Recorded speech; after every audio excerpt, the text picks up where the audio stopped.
One of the things that many people say, well, they don't believe in the keto or low carb diet because it's a hard diet to continue on. I say that's not true because keto and low carb should be your way of life. It doesn't mean that you never have bread again. It doesn't mean that you never have sugar again. It doesn't mean that you never eat a pizza again.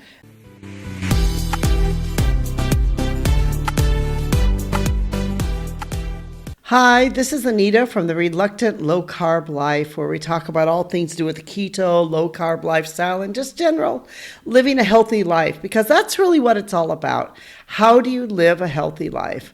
And a question that a lot of people ask is, does keto weight loss come back on? In other words, once you lose weight, are you going to gain it again? I mean, isn't that the question we all want to know?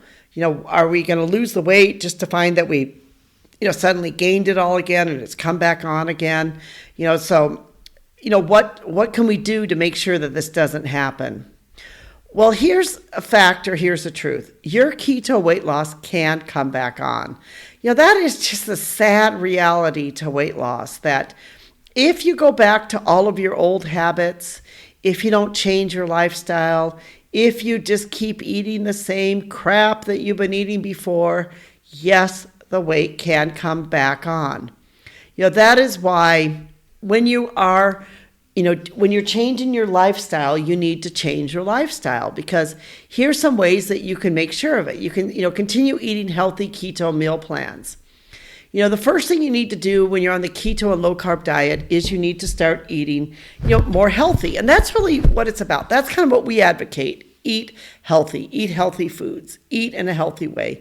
Eat meat, eat vegetables, cut out the carbs.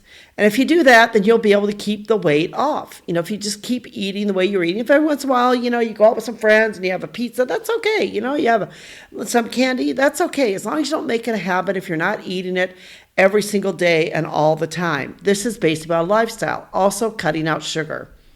Sugar is one of the big culprits that we have in our life today, that, I know it's sugar that derails me, that, derails you from eating healthy, that if you keep eating healthy, then that's great. If you eat whole foods, that's great. One of the problems now today with the keto and the low carb is when you go to the grocery stores, and even when I was home and you go through, Walmart, there's, all these, keto this, keto that, keto cereal. I even saw that they were making, that you could even get keto cupcakes that you could make. You look at them, their carbs they're not really keto. They're just using the keto name, but they're not really healthy. And that's not really the way you should be going with the keto lifestyle. The other thing is exercise is important, that you need to keep exercising. Just because you've lost weight now, you can't stop exercising. You need to continue to exercise. You need to make positive changes for your healthy lifestyle. In other words, one of the main things you can do is you can make these positive changes in your life so that you can have a healthy lifestyle, and you can keep those positive changes. You can incorporate them in your life. You can keep eating healthy foods in your diet. You can keep exercising, 5 times a week. You can cut sugar out of your diet. You can do all of these things. And if you keep doing these things, then you will be able to maintain your weight that you've lost under the keto and low carb life. One of the things that many people say, well, they don't believe in the keto or low carb diet because it's a hard diet to continue on. I say that's not true because keto and low carb should be your way of life. It doesn't mean that you never have bread again.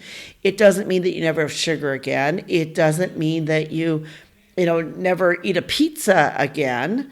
That's not what I'm saying here. I'm saying is that if you make it, part of your lifestyle, at least 80% of the time to 90% of the time, then you should be able to keep the weight off. If you go back to all your old habits, which caused you to gain the weight in the first place, then of course you're going to gain the weight back. That's just the way things work.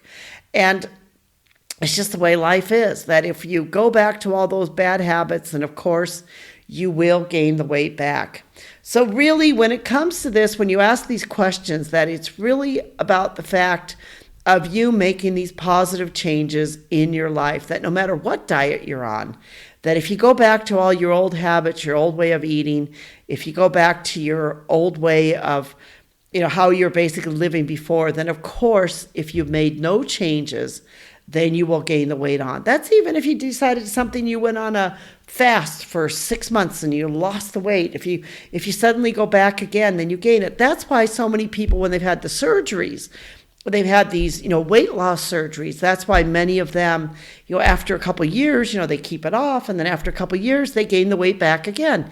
It's because they didn't make the lifestyle changes that need to be made. Yes, when you have a surgery, it forces you to make those changes. And so, people they lose a lot of weight. But then I've noticed that after a while, it starts creeping back on, because the changes are not being made.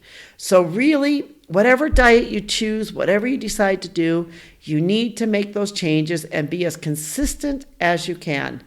I get it. It's not easy. It's hard. It's tough. It's difficult.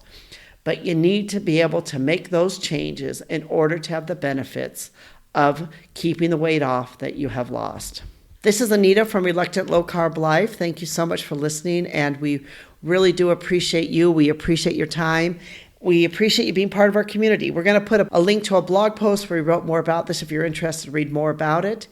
And we want you to know that we're thankful for you. We're thankful for you being part of our community and listening to us each week. Thank you so much. And thank you to Rico for helping to make this possible.